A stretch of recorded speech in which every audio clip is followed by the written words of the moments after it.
Alright, so the title said that these are the must-know combos in order to play the Gouki deck, but what I meant is that you would eventually learn these combos through trial and error. I'm just gonna do my best to guide you through the combo lines and clearly explain why. Hi, my name's Jay and this is Play More Cards.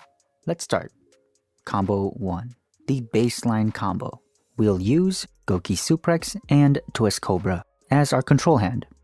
Starting with Suprex, normal summon Suprex, triggering its effect to special summon one Gouki monster from the hand, and that would be Twistcobra. And now you link summon a Sold, and things get kinda crazy. Suprex and Twistcobra alongside the rest of the Gouki monsters in the main deck have the effect if they are sent from the field to the graveyard, you can add one Gouki card from the deck to your hand, except itself. This also chains with the Sold, who if summoned, adds one warrior monster from the deck to the hand. But for the rest of this turn, you cannot summon, nor set, or use any card effects with that monster's name. I'm gonna designate that spot for Riscorpio. But even then, every card does serve a purpose in this combo. By having Suprex, Twistcobra, and Sold triggering their effects all at the same time, this creates a chain link, in which you have the priority to decide which effect comes first, second, and third. Only then does your opponent get to respond. Meaning, I'm gonna decide that chain link 1 is a Sold, adding our Riscorpio, chain link 2 will be Twistcobra, adding Re-Match, and chain link 3 will be Suprex, adding our Headbatt. This way, if they have a hand trap like Ash Blossom, it has to come in at chain link 4. Hypothetically, if this is the last card in our chain link, Ash Blossom would negate chain link 3, which is Suprex, negating Suprex to add Headbatt to the hand, but in turn, we protected chain link 2 and 1, making sure that those effects go through. And this part is what's known as chain blocking. There are a multitude of situations at hand that could change the outcome of this chain. This is just one common scenario, and this is a way to help showcase chain blocking, because it's gonna come up quite frequently for this deck. So I know edopro is not the best when it comes to showcasing how the rules work, but regardless, here is a quick example of what I'm talking about. By having this visual, I hope it makes it easier to understand. And now back to the combo. Alright, so where we left off was we added Riscorpio, Re-Match, and Headbatt. Our next step here is to get into Apollousa. Use Isold's second effect by sending any number of equipped spells with different names from your deck to the graveyard, to special summon one warrior monster from the deck whose level equals the number of cards sent to the graveyard. Well, all we really need is one equipped spell, Phoenix Blade, because we're just looking to special summon Guts, a level 1 warrior monster. We need one more monster for Apollousa, which is a link 4, so let's go ahead and use Headbatt's effect. By sending one Gouki monster from the hand to the graveyard, which will be Riscorpio, Headbatt will target one Gouki card you control, that's gonna be Guts, and then special summon itself in defense position, and Guts gains 800 attack until the end of this turn. The adding 800 attack part really doesn't matter, we just needed Headbatt as an extender. With Headbatt, Guts, and Isold, we can now link into Apollousa, Bow of the Goddess, coming in at 2400 attack because it's gonna gain 800 attack per link material.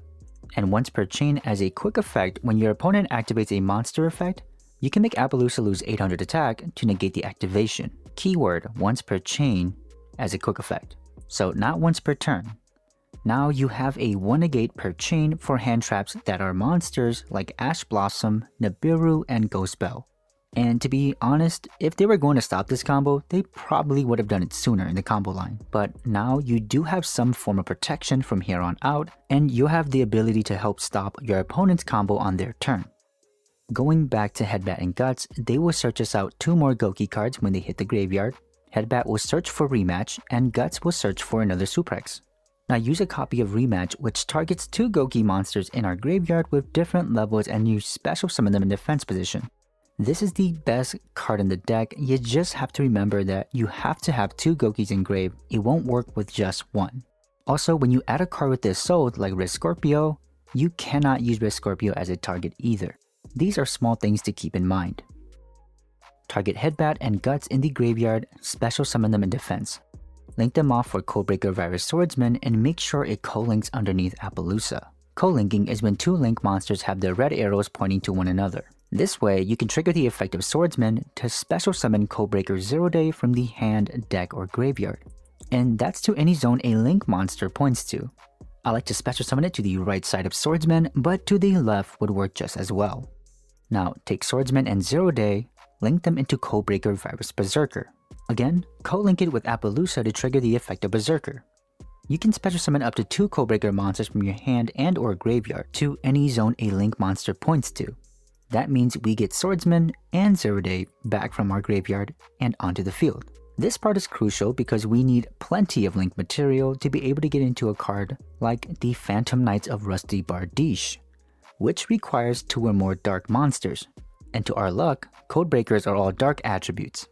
Use Rusty Bardiche's effect to send 1 Phantom Knight monster, which will be Ancient Cloak, from your deck to the graveyard, to set 1 Phantom Knight spell or trap, which will be Fogblade, directly from your deck to your spell and trap zone. I don't even need to say this, but Fogblade is amazing. Not only does Fogblade negate the effects of the targeted monster, but that monster cannot attack. And don't forget, your monster cannot attack it either. I've definitely had it backfire on me a few times. But that's besides the point. And now we can use Ancient Cloak's effect in the graveyard. By banishing itself from the graveyard, you can add 1 Phantom Knight card from your deck to your hand. Let's grab Boots. And because you control another Phantom Knight monster, you can special summon Boots directly from your hand. Take Boots, and 0 Day, link summon into the Verte Anaconda. But before we use its effect, we're going to go ahead and use Boots first. By banishing itself from the graveyard, we get to add 1 Phantom Knight spell or trap from the deck to our hand. And we're going to add a second copy of Fogblade, and then set it, and now we can go into Anaconda. Pay 2000 life points and send Red Eyes Fusion from the deck to the graveyard. This effect becomes Red Eyes Fusion. Also, don't forget this part, you cannot special summon monsters for the rest of the turn after Anaconda's effect goes through. So make sure it's the last special summon. So Red Eyes Fusion reads, Fusion summon 1 fusion monster that lists a Red Eyes monster as material from your extra deck, using the monsters from your hand, deck, or your side of the field as fusion material. So that means we are going to send the Red Eyes Black Dragon and the Dark Magician from our deck to the graveyard to fusion summon the Red Eyes Dark Dragoon, our final boss monster. Being that this is a turn 1 setup, let's get rid of Anaconda. Let's bring our attention to Phoenix Blade in our graveyard and use its effect to banish 2 warrior monsters from our graveyard in order to add it back to our hand. Now activate Anaconda's other effect, which lets you target 1 face-up monster on the field and it becomes a dark attribute until the end of this turn. Targeting Apollousa will chain that effect with Dragoon to negate and destroy Anaconda's effect by discarding 1 card as cost, which we are going to discard, of course, Phoenix Blade. And with that, every time Dragoon successfully negates and destroys the card sending it to the graveyard, it gains 1000 attack. Our Dragoon is now 4k. Phoenix Blade is also not once per turn, so go ahead and grab it back by banishing 2 more warrior monsters. This just gives us a free discard for Dragoon on our opponent's turn. And that's pretty much it. Wow, that was definitely a lot, but in turn, look at what we were able to build. Triple negate Apollousa, a double Fogblade, Dragoon with the Phoenix Blade, Re-Match, and Suprex for the following turn. Let's not forget Rusty Bardiche. All the while we are holding 6 cards in hand, and we started with 5. If this is your first time playing the Gouki deck, I hope that really helped you out. And if you're still a little bit confused, this next combo is the exact same combo really, but this time with less resources. Meaning we're going to start this combo with just 1 Gouki and 1 generic warrior extender. Our control hand this time will be Gouki Twistcobra and Super Quantum Red Layer. I'm going to be moving a little bit faster, but I'll still be moving through every card. And this is combo 2, the Bare Bones combo. With Red Layer in hand, under the condition that you do not control any other monsters on the field, it's able to be special summoned from your hand. So we'll special summon Super Quantum Red Layer, and now normal summon Twistcobra. Link summon into Isolde, triggering Twistcobra and Isolde. Chainlink 1 as Isolde will add Riscorpio, and Chainlink 2 as Twistcobra will add Headbatt. Use Isolde's second effect, sending 1 equipped spell, Phoenix Blade, to special summon Guts. Now we can use Headbatt's effect by sending Riscorpio from the hand to the graveyard. Headbatt will target Guts, special summon itself in defense position, and then Guts will gain 800 attack until the end of the turn. With Headbatt, Guts, and Isolde, link summon into Apollousa. Once Headbatt and Guts hits the graveyard, Headbatt will search for Re-Match, and Guts will also search for another Re-Match. Because they're searching for the same card, the chain links won't matter. Now use a copy of Re-Match. targeting Headbatt and Guts in the graveyard and special summoning them in defense. Link them off for Codebreaker Virus Swordsman. Remember to co-link it with Apollousa. If you want to special summon Codebreaker Zero Day from the hand, deck, or graveyard, take Swordsman and Zero Day, link summon it to the Codebreaker Virus Berserker. Again, co-linking it with Apollousa will trigger the effect. Special summon Swordsman and Zero Day back from your graveyard and onto the field. Link into Rusty Bardiche using Rusty Bardiche's effect, sending our Ancient Cloak from the deck to the graveyard to set a Fog Blade from the deck to your Spell and Trap zone. Banish Cloak with its own effect and add Boots to hand. You can special summon Boots, take Boots and Zero Day, link summon them into Verte Anaconda. Boots will banish itself with its own effect to add a second copy of Fog Blade, and now you set that one, followed up by Anaconda's effect. Pay 2,000 life points and send the Red Eyes Fusion, Red Eyes Black Dragon, and the Dark Magician to the grave to copy Red Eyes Fusion and summon Red Eyes Dark Dragoon. Use Phoenix Blade to banish 2 warrior monsters from your graveyard to add it back to hand. Now you can activate Anaconda's other effect, targeting Apollousa, using Dragoon to negate Anaconda's effect by discarding Phoenix Blade. Negate and destroy Anaconda, Dragoon gains 1,000 attack, and then you add back Phoenix Blade by banishing 2 more warrior monsters. And that's the Barebone combo. You get the exact same board as the first one, with the exception of losing 1 extra search to the hand. You can also play Destroy Phoenix coming out of Burst of Destiny, or maybe you're looking to replace the entire Anaconda making a fusion monster package. That's not a problem. They are expensive, and you can do just as good without breaking the bank. This combo showcases the diversity in which Isolde could be utilized. Combo 3. No fusion, all synchro. Take away 1 fusion package, add 2 Renauds, 1 Borreload Savage, and now you have 2 free slots for your main deck and a free slot in your extra deck. Okay, so by now, hopefully we are somewhat more familiar with the Gouki combo. This again will be very similar with a few twists and turns. Of course, there's no Dragoon, so at the end you'll see how that plays out. Starting with the control hand of the combo, Suprex with Twistcobra. This does not work unless you have Suprex with another Gouki monster. To start it off, let's just stick to what we already know. Link summon into Isolde, triple search with both Goukis and Isolde for the same cards. Isolde searches for Riscorpio, Twistcobra will search for Re-Match, and then Suprex will search for Headbatt. Use Isolde to send 1 equip card, Noble Arms Durendal this time, to special summon Renaud. And Renaud's effect will trigger once it is special summoned, targeting 1 equip spell or fire warrior monster in our graveyard and adding it back to our hand.